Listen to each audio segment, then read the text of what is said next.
Благодарам, председателе, почитувани колеги пратеници, почитуван колега Локвенец.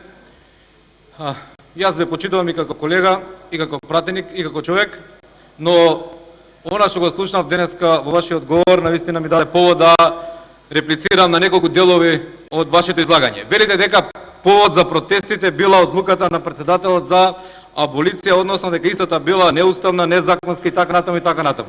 15 на минути говоревте од оваа говорница, не кажавте ниту еден член, ниту од законот, ниту од уставот што го прекрашил господинот Иванов при донесување на одлуката за аболиција.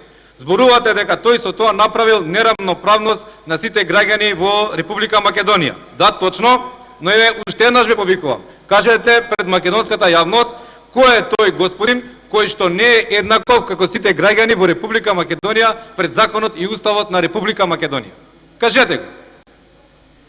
Велите дека или зборувате за аболицијата и Република Македонија според вас во моментот нема председател. Зошто? Затоа што тој председател донел одлука за аболиција.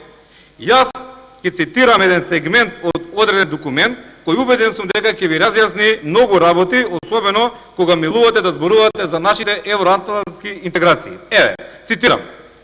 Бидејќи судењето на обвинетите и обвинетиот треба да започне за година или две, а во меѓувреме ќе се обнови немирот и неспокојот на мојот народ.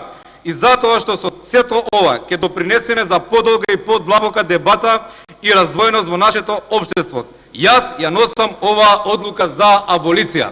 Ве прашувам, ако не знаете ќе ви одговорам, од кој документ е извадок овој цитат? Ова е документот со кој што Джералд Форд, американскиот председател, не е од Иванов, го има аболицирано неговиот претходник Ричард Никсон.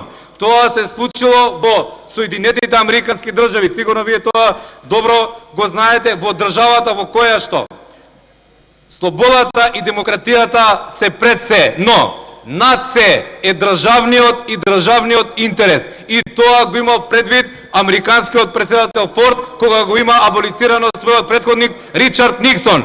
Прочитајте го образложението што нашиот председател Иванов го има донесено по повод аболицијата, веќе спомната од оваа говорница. Разликата е во едно, господине Локвенец. Разликата е во тоа што американската опозиција е свесна и американскиот народ дека визави на таква одлука не треба да се демонстрира и да се сквернават обележјата на сосвената држава, на сосвениот народ и на сосвениот идентитет.